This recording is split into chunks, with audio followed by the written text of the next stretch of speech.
All right, everyone. Today we have our creative live discussion for our 10 a.m. time. Today we are lucky to have Val, Weston, and Jay. And why don't y'all go ahead and tell us a little bit about yourselves, like your creative journey? What inspired you to start your business that you're over today and be a part of the organizations that you've been a part of in your respected area? And let us know where that respected area is. Okay, well, we are based in Silver City, and my journey began probably around 2009 when I actually started as a blogger. And through that, discovered photography. And that's when I caught the bug, became a photographer. Now I'm a digital photographic artist. So that's like the short and condensed version of the last 15 plus years. But all that has been under my company, Val in Real Life LLC. Okay, so I started that back when I lived in Georgia a million years ago. And at a time when I was a stay-at-home home mom, I thought I was gonna be rejoining the workforce. And then it turns out my kids just did not fit in public school. So I ended up homeschooling. So I started this Mhm. blog, started doing photography, and it's just sort of evolved from there over the last, 15-ish years. Some along the way, was it 2012 or so, I met Jay. And we've been collaborating and eventually, sort of merged our businesses and lives under the Val, so for the business, it's under the Val in Real Life banner. And where we are now, I mean, Val in Real Life is a digital publishing company that manages 7 websites. But right now, our focus is Southwest Art Town. So that's our new project we're trying to launch. And that's kind of came out of moving to Silver and just seeing this need that needed to be addressed to connect our artists across the vast distances of the Southwest and New Mexico in particular. Okay, Jay. We have a lot of fun working together. It's just our partnership is just so awesome. I love it. Um, Me personally, I was living in Silicon Valley in the 1990s and working for a big tech company that has since gone out of business, as a lot did. And there was an opportunity in the company to do some web development work inside the company for an internal department that I was a part of in a different capacity. And I really wanted that job. And so I taught myself to write code. In the days when you built a website, you just sat down and started writing HTML. And I applied for the job by building a website for an audience of one person who was the hiring manager. And I sent him an email and said, "Hey, I really want this job, and here's what I can do." And the next thing I knew, I had it. And then next thing I knew, I was writing the web wave around 2000 or so, and um, was developing websites for a number of people, and just got tired of Silicon Valley and decided to move back to rural Nevada, where I had lived previously, because I like to spend most of my time outdoors in the mountains. And there's not enough opportunity for that when you live in San Jose, California. And so I left tech and got a job in the adventure travel sector around Lake Tahoe. And then later on, started a company that provided marketing services to companies in the adventure travel sector. And that's how I met Val, through adventure travel. And eventually I talked her into moving out to Nevada to hang out with me. And then a few years later, we merged our companies, and then we went on the road for a few years and settled in New Mexico here a few years ago. And that's where we are today. Yeah. I love that story. And the fun fact is we met on Twitter. So When Twitter was not an evil place. when Twitter was Yeah. Twitter and it was only 140 characters. So our running joke is true love in 140 characters or less. That's a good one. That's a good one. And it's cool that it's like you work in that internet space and met in that internet space and still partnership and move forward in that space too. And I think one of the greatest things that I think a lot of people don't get to realize, and one thing that was talked about in our last creative live discussion last week with Zachariah Ben with Bitty Baby Foods, is that partnership. It was him and his wife who started their business, and it takes somebody knowing who has certain skills and certain specialties to be able to know who can help on this side of the business, who really understands this element of expansion, who really can help with the services, and a lot of that helps the business to thrive. And honestly, think beyond yourself in the first couple of years of even constructing it, because I think a lot of businesses. I mean, I started my business in the same way too. It was just to do what I want to do, right? And it has gotten to the point where I am now thinking, oh yeah, well, I need more people to do what I want to do, but also how can I help people do what they want to do, right? Mhm. So it seems like y'all have that cohesive understanding already through your own experiences, and it just melds so well together. Yeah, it is. It That, feels really good. yeah. Now, how has your experience, like New Mexico's creative landscape, how has that influenced your work and approach to collaboration? Um, so for me, I struggled in Georgia to get in, I mean, it's Georgia's way more crowded to get any traction. I got more in Nevada, but it's since moving here where I feel like if the art scene, because I'm a visual artist, Hmm. is much more accessible and welcoming. And so once we got here, it's just like rubber hit the road, making connections in this small town, the whole thing. And I've always known it, but here it actually happens where it's all about relationships. So collaboration comes out of relationships. And once you have those relationships, the opportunities to collaborate emerge organically. It's just Hmm. like, oh, you're just talking to somebody, and suddenly, oh, well, we can do this thing together. And a lot of this is what's driving art towns because, I mean, New Mexico is the fifth largest state. And it's not necessarily feasible to just go stomping around the whole state trying to meet people and build those relationships. It's not financially feasible. And so Art Towns has the opportunity to bring people together who are doing cool stuff but don't know about each other. So if we create this platform dedicated to visual arts and away from all the noise of all the other stuff on other platforms, we can start building some real relationships. And then from there, everything just skyrockets. Um, Yeah, no, I agree with that. Anything you want to add to that, Jay? I do. Val and I have both lived a lot of different places in big metro areas and in rural communities. And this is the friendliest place I've ever lived. It's just people are just very welcoming here. Hey, let's have a cup of coffee. You seem like a nice person. And the next thing you know, Hmm. you're talking about common interests. And occasionally those lead to, hey, this might be an interesting business opportunity. I have this skill and you have that need. Or maybe we could put our skills together and do something cool. And that happens all the time.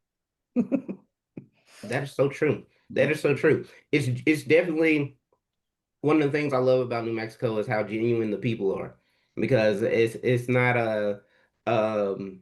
just doing it just because it sounds cool. It's doing it because like no, you really have a genuine spirit, or like your energy or aura is just something as basic as that can lead into a better conversation, and you find out yes, it is that point of collaboration.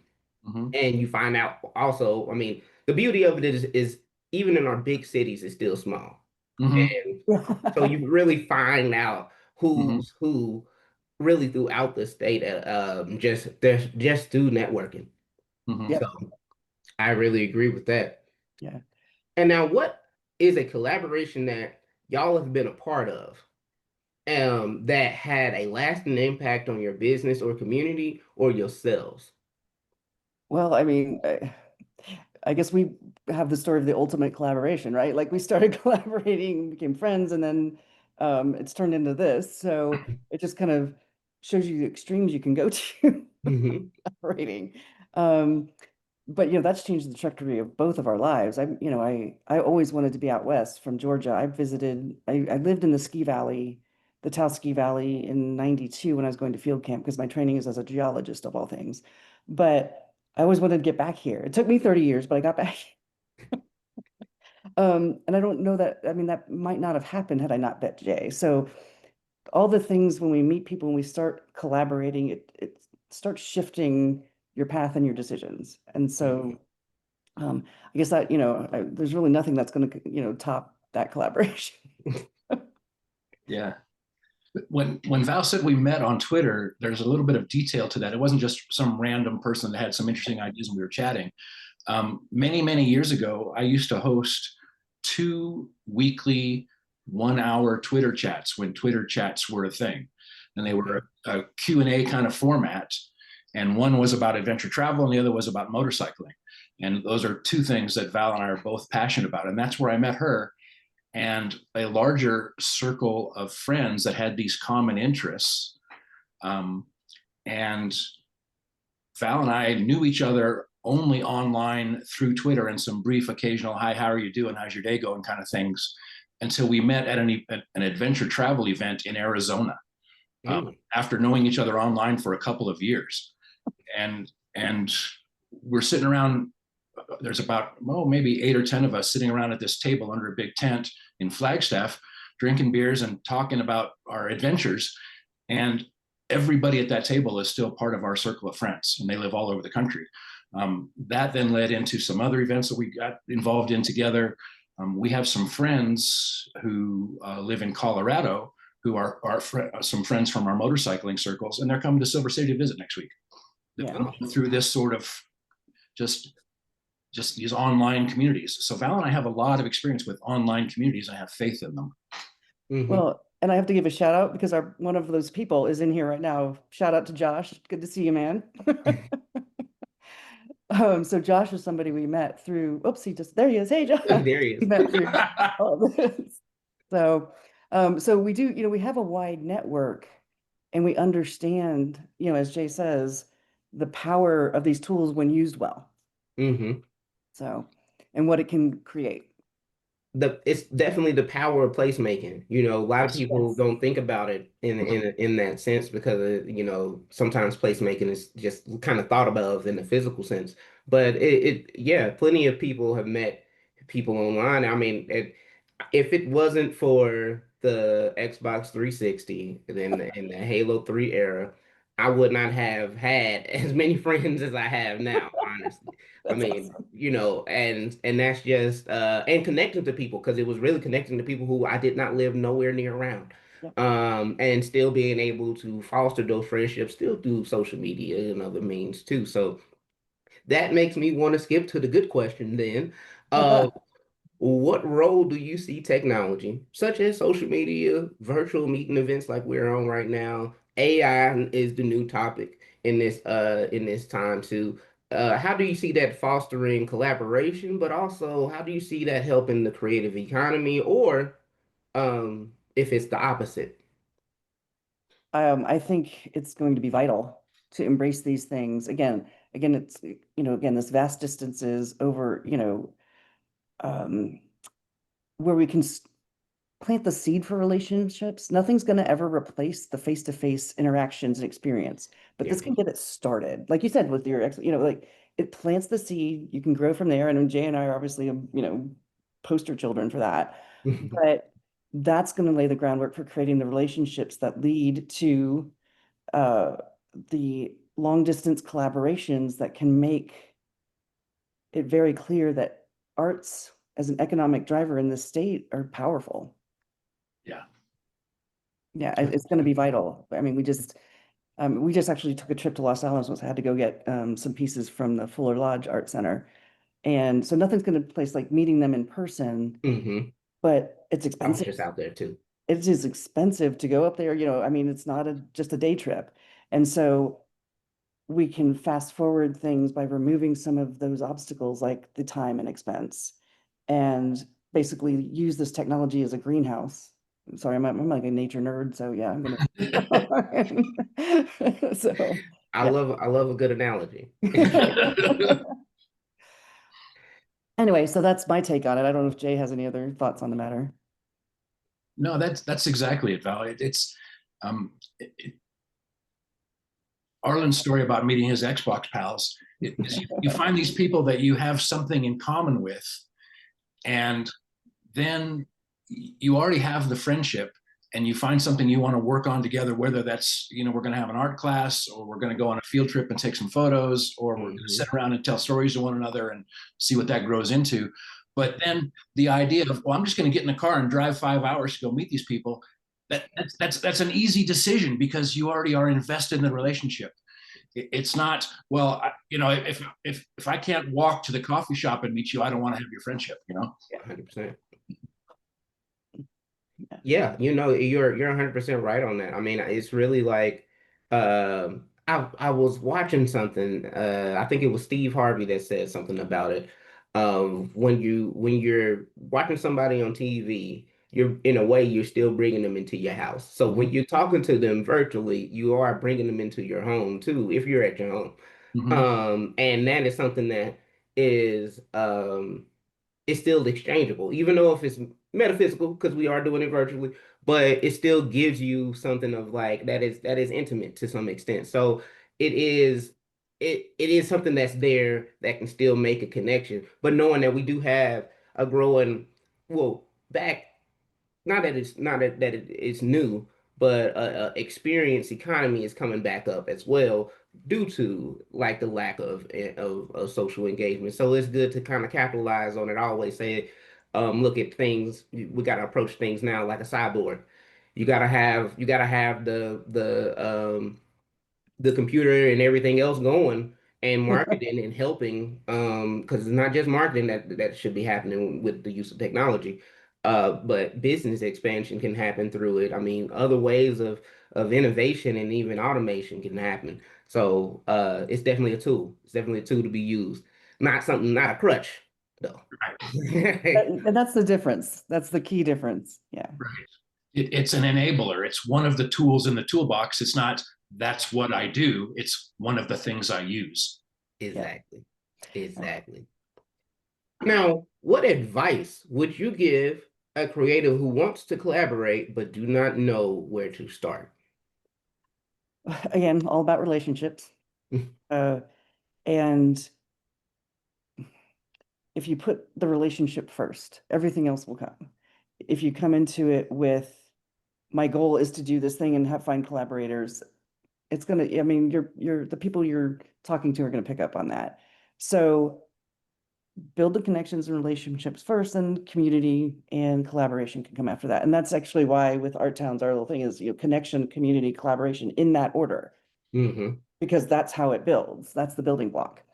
And, but it's, get out there, go into galleries, talk to people, pound the pavement where you can, and then start online. You can do sort of a similar thing virtually in terms of joining groups. And again, this is what Art Towns is designed to foster in a very cohesive, focused platform, which doesn't exist on a lot of the other things. So, yeah.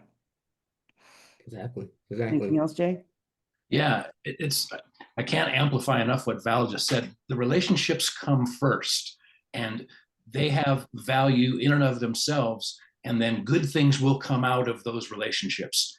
If you address this from the perspective of it's going to be transactional, it's Arlen, what can you do for me? Well, that's not Mm-hmm. going to go anywhere. It's just, Arlen, I like hanging out with you. Let's go have a cup of coffee. And next thing you know, we find we have things in common, and we find ways that we want to work together because it feels good and it's fun. Mm-hmm. Exactly. And it's more room to work with, honestly. I agree with that. Like, you might give somebody a bargain deal compared to worried about making any income if that's your service that you normally do. So Yeah. it is something that goes into more collaboration and bartering, Mhm. which is something that we're gonna need more and more in this day and age with just what we're dealing with funding and other avenues.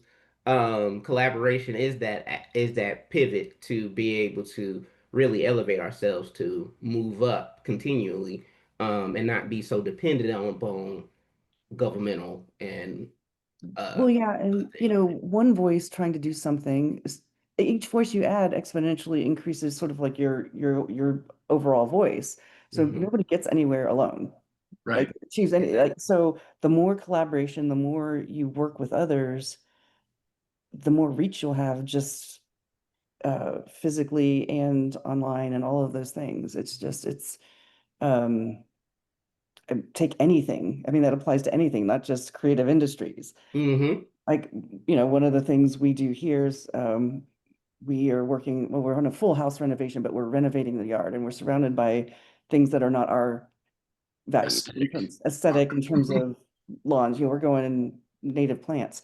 But the Mm-hmm. more people who do that, we're starting, more and more, suddenly we're not the outliers anymore. And there's more of a voice. That voice comes together exponentially. So yeah. Yeah.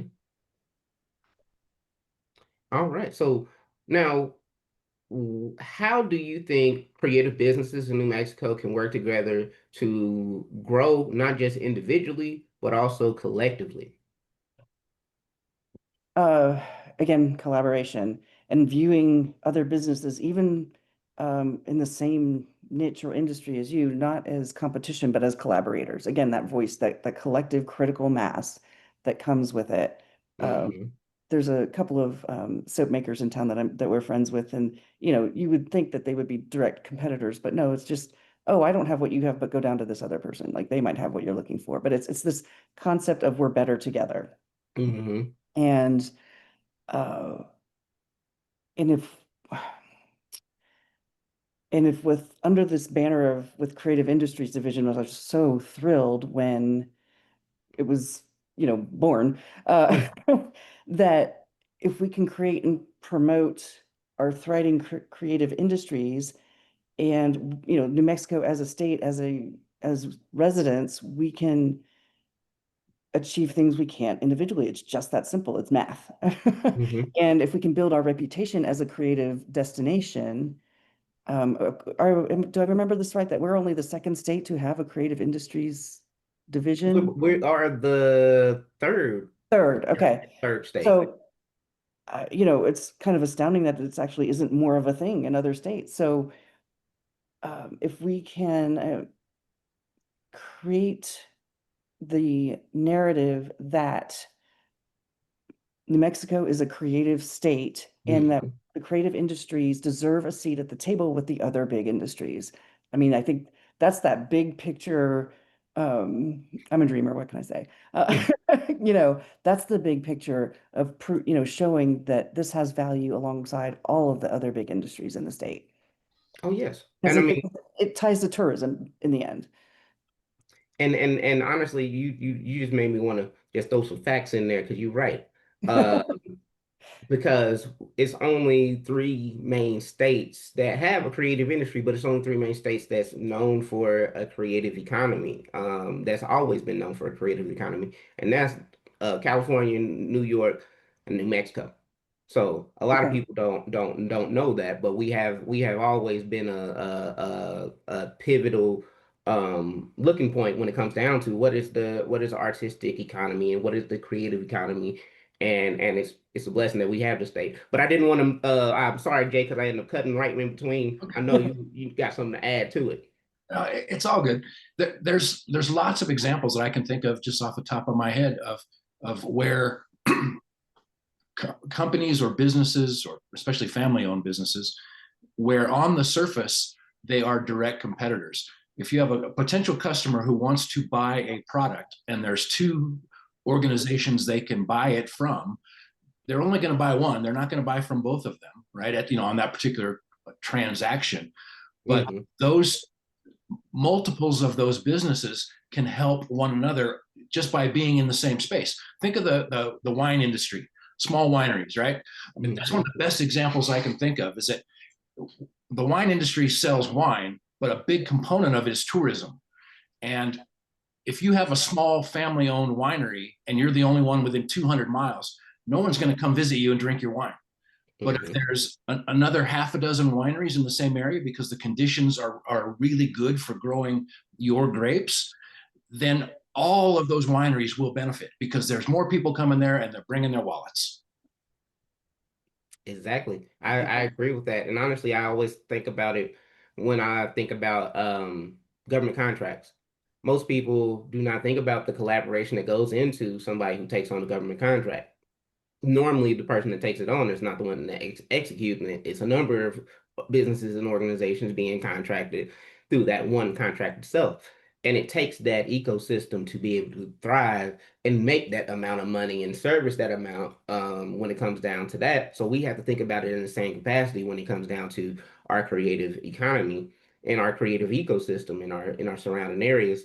And it does take that point because that's one thing I've seen as a challenge. Getting artists and creators who only do creative stuff to think about themselves as manufacturers, as business owners, as um entity, all right, and not to sell your soul, like because I think that's a thing that happens is the thought that you got to sell everything, and it's not to sell everything. It's just to ask the question of, do you want to make money off of this one skill, and can you make something small tier, mid tier, high tier that can be sold, and not the one that you like at home that you made because you was putting your emotions out there. Because I understand that's one thing I had to learn in being in our position now is that it takes getting that creative to think like that and knowing that it's not as hard as it sounds because we have the things in place to help a business all day. We have the small business development centers and they're in every county. We have our regional reps in the economic development department to help expansion and other elements like that, and they're in each county or in each regional area.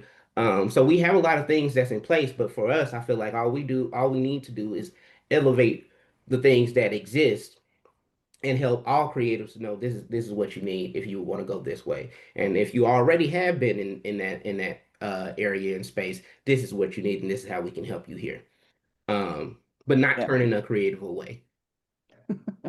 And that is you hit on the thing of, artists, they just kind of want to be artists. So, but there's the business aspect that a lot of them just don't want to deal with it. It's like, and so we spend some time consulting and helping people with their websites and things like that. Just try to like give them that fast forward pass for something that isn't their strength or even their interest. So it'll never be Mhm. their strength because they find it tedious or whatever.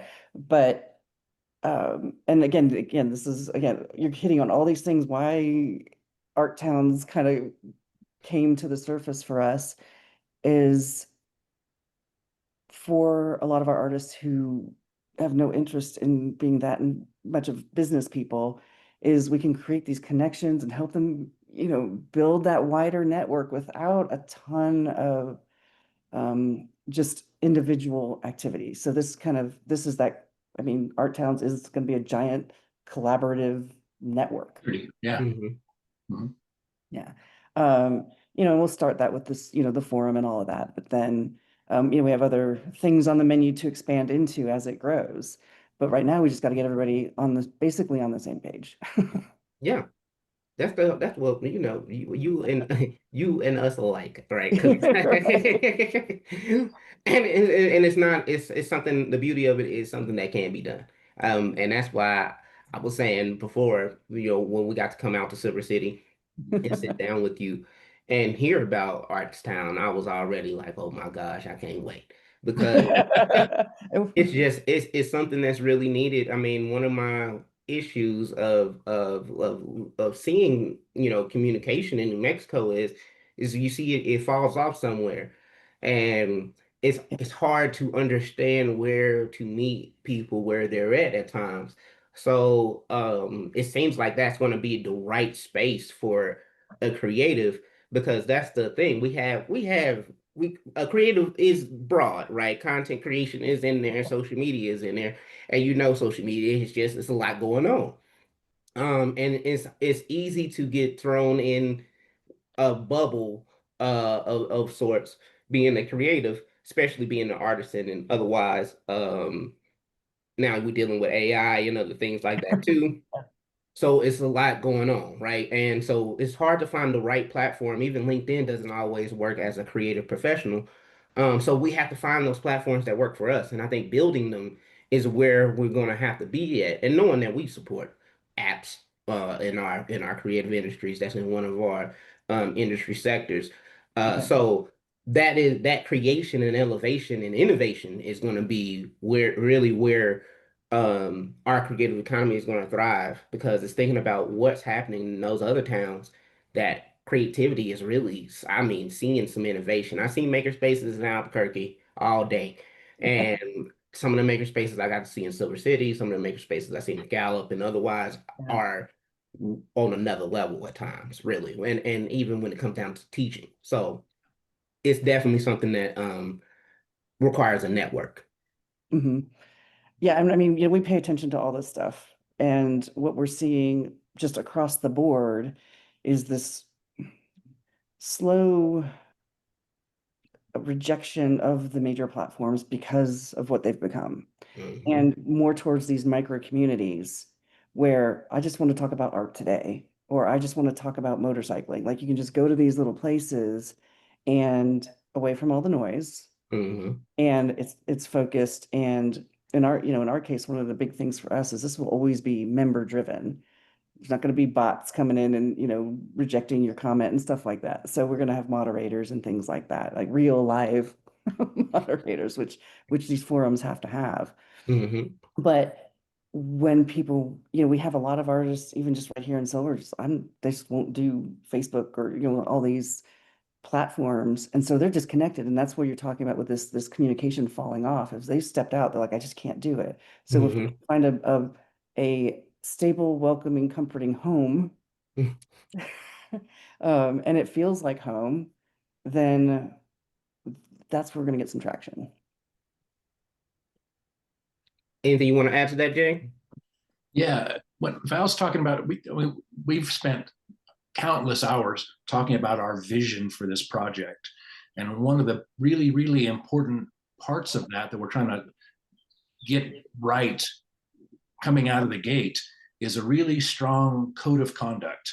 If you'd like to be a part of our community, we probably want you here. And here's what you can expect from us and from your fellow members. And here's what the membership will expect from you. And it's all based on respect and thoughtful conversation. And, don't come here to just throw out memes about your favorite political statement or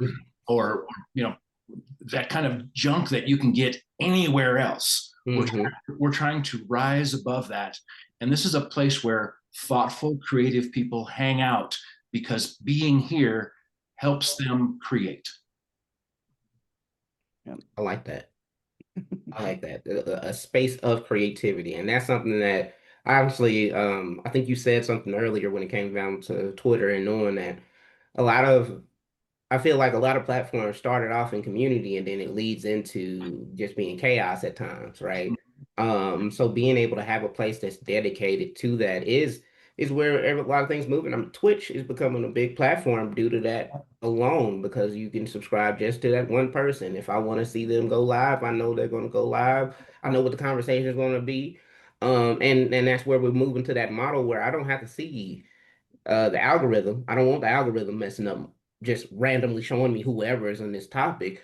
I want to see just this one person, and I subscribe to them, or I subscribe to that idea and that thought, and that's where that's the new move. That's the new model for a lot of social media platforms because people are getting tired of the rubble Mm-hmm. and Oh, having to yeah, fight everything you have to through. sift through. Yeah. Yeah. And that's what we're seeing is the expansion of these micro communities because of that. And I'm sure you probably know this. I mean, and everybody kind of knows it who uses social media, is there like the sense of like, I'm not really seeing things from the people I follow or my friends anymore. And that's because we are at the 50% mark where the algorithm I think you want to see this. It's what they call unconnected or interest based. Yes. Interest You based. want to Yep. see this. And so you're not, I have to go find my friends, like, where's so and so been? And oh, they've posted, but I haven't seen it. And like, so that's because they're going that direction.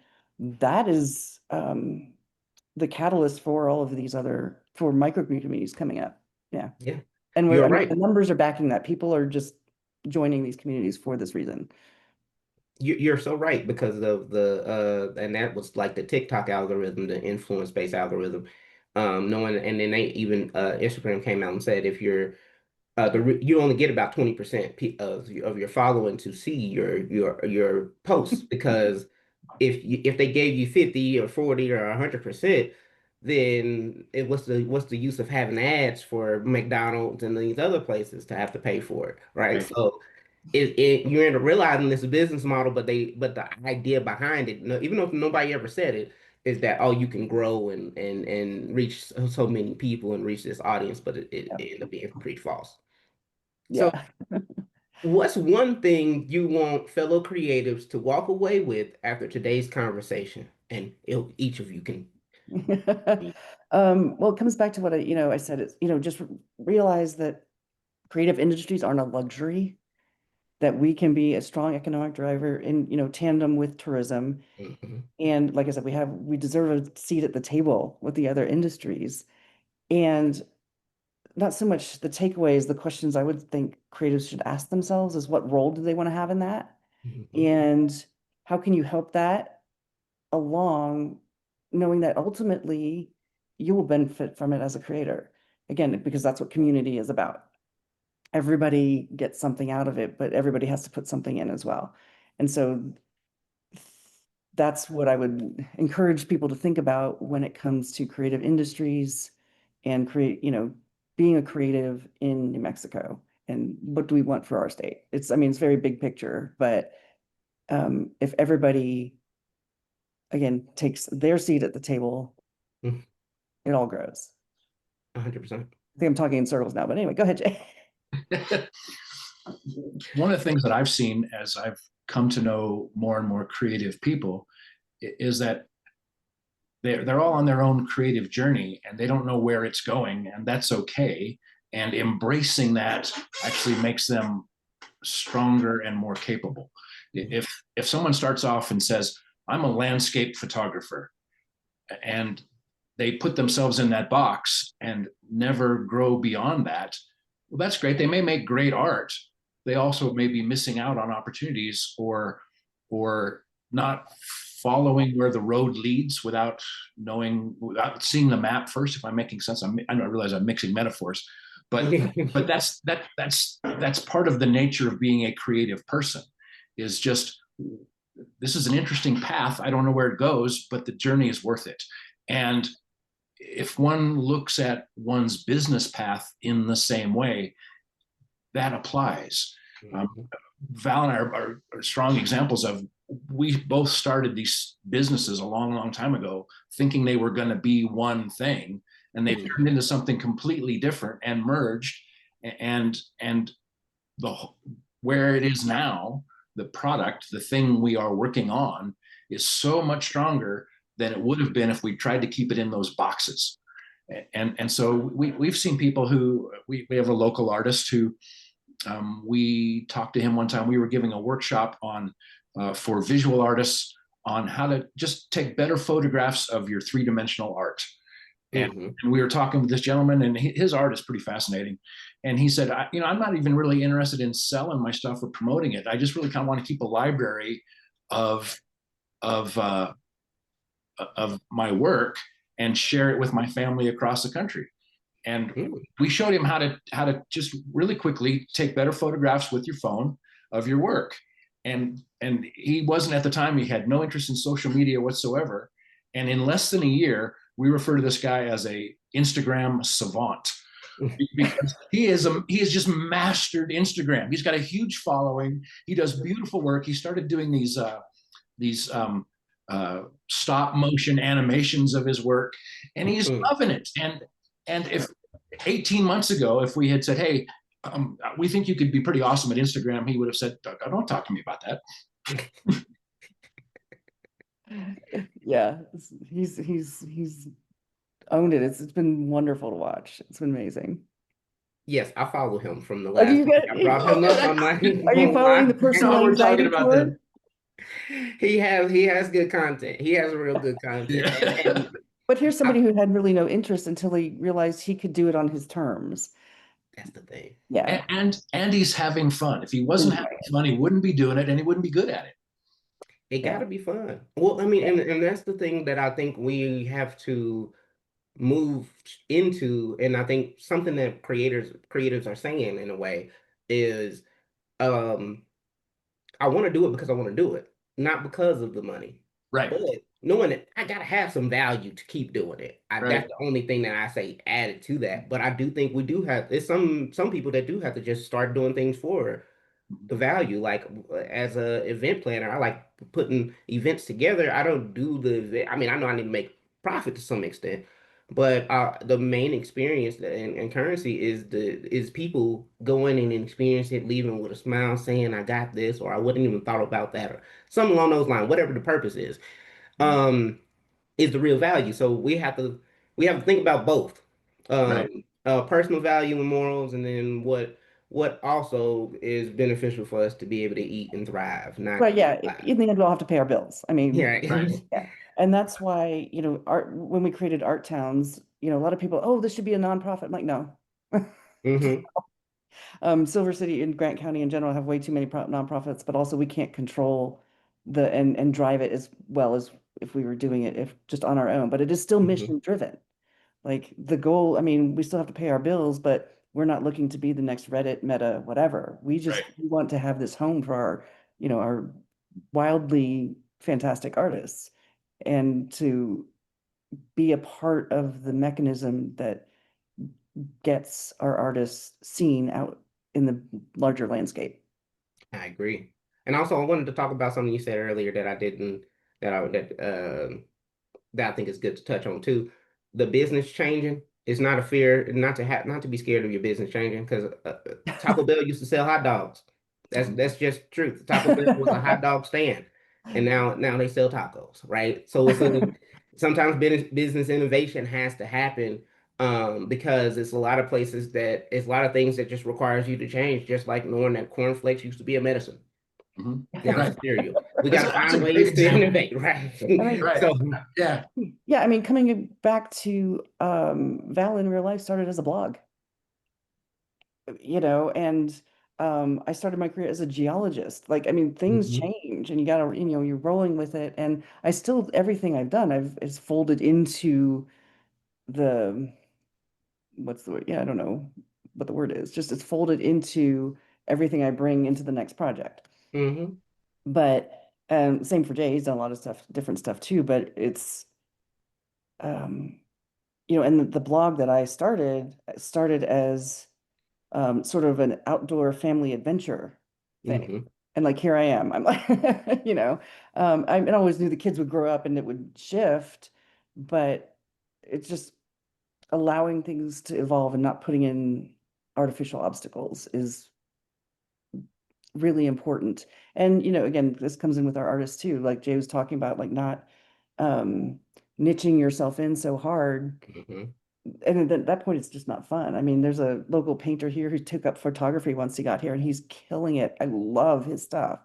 I mean, Mhm. it's awesome. I mean, so that's what I love seeing, particularly here in Silver City, is like people, I'm just going to try this and I'm going to try that. And then it evolves into other stuff. Um, I'm looking at Lisa Rush here on the things, she, um, Lisa could probably chime in on that. Like, she just happened to learn about this pine needle basket making while she was a full-time RVer, and now she like Mm. makes these amazing creations. It's just be open to the evolution. No. And do you have anything else to add to that, Jay? No, Val is awesome, and I agree with everything she said. And I could blab on forever about how fun this is, but I can't add anything of value to that. No, no, no, no problem.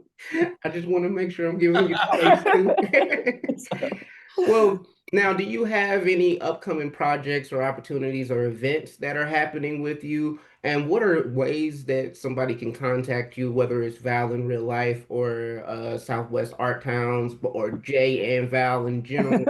Um, well, as far yeah. as staying in touch, I mean, we're Facebook, Instagram, and Blue Sky. There's Southwest Art Towns at all of those platforms. There's also Val Weston NM as my kind of my art outlet along across all of those platforms. And I mean, you can always email at, or go to just if you go to valenralphlife.com, that's the launch pad for everything else that we're doing. I'm gonna jump in here and make a play for Southwest Art Towns as an individual project because that's what we're putting most of our energy into at the moment. Hmm. It's like giving birth to an elephant, and it's just taken forever. And it it has taken so much longer than we thought it was going to, but we do have we're making a lot of progress behind the scenes. The front facing part of it is at southwestarttowns.com. There's a landing page there where if someone thinks this might be of interest to them in the future, just sign up. We'll get your email list. We'll add you to our email list and we'll keep you posted as we make progress. You'll be the first, if you sign up there, you'll be the first to know when we actually launch. We're going to have a quiet, kind of soft launch. We're going to call it advanced alpha testing. We'll have a small group of people who help us work the bugs out of this thing. And then we'll go to beta testing, and then we'll go to a larger public launch over the next few months. Right. And, again, it is a very complex interaction of tools and things. And a lot of times we get stuck because we are just a two-person team and we run a lot of projects. I mean, this is where we're putting most of our energy, but and we're also bootstrapping. We apply for grants here and there, but we're probably going to have to buy some custom code at some point just because this is so complex. And so we're considering possibly going into crowdfunding soon. So if anybody wants to stay up to date with that, just to be able to get the fast forward path by getting people on board who can do it faster than we can to solve through these little gremlins that exist on something so complex. Most definitely, most definitely. Well, thank you for that. And now I want to make sure I open it up to the audience. If anybody have any questions, please raise your hand or cut on your camera, and I will go from the line of that. How you doing, Charlotte? Hi, Arlen. I just wanted to say thank you to all three of you, Val and Jay and Arlen. This has been a really fun conversation. And Val and Jay, I'm so excited that you're doing this and so glad you're here in Silver City. So I don't think I have a question, just a big thank you. Oh, and I hope that we can do another one of these when you're farther along in the process too, so you can give us some updates because I'll like that as well. So yes, thank you all so much. Thank you, Charla. Thanks for coming in. Anyone else? All right. All right. Well, with that, I want to thank you, Jay and Val. Thank both of you for coming out today and being able to do the creative live discussion. We really appreciate you. Thank you for being able to share some of the work that you have going on, and honestly, keep us in touch because if we can put together another online live discussion to talk about the update of the process of the Southwest Arts Town, I believe that should be something that we can Oh support. yeah. Great. Just so everyone else can know about it because I feel like again I'm a fan of it. I can't wait to see what can happen from it. I know it's a major need and I really just look forward to working with you again. I will be coming back to Silver City, so I am planning out kind of some of my travel for the next year too. So I plan on doing some open office hours in Silver City so we can talk to any business owners and kind of have a spend a day being out there. So I'll be talking to you, Charla, and some more of the people that we met out there, and we can set that up too. Oh, fantastic. Yeah, because we have some great organizations and businesses here that just, I think the creative industries division grows, it's just going to be helpful to have that network. Guaranteed, guaranteed. It is. Well, thank y'all so much. And if anybody else has tuned in, please tune in next week. We will be having our 10 a.m. Presentation with Trey Pickett, and that should be with Black Cat Theater here in Albuquerque. We are also going to have another representative at 1 p.m. So these next 2 weeks, we're going to have two people. So tune in. Also, you can tune in today with Shani, who's going to be over our 1 p.m. Thank you. Thanks, Arlen. So talk to you later. Good to see you. See y'all later. Good seeing you. All right, bye.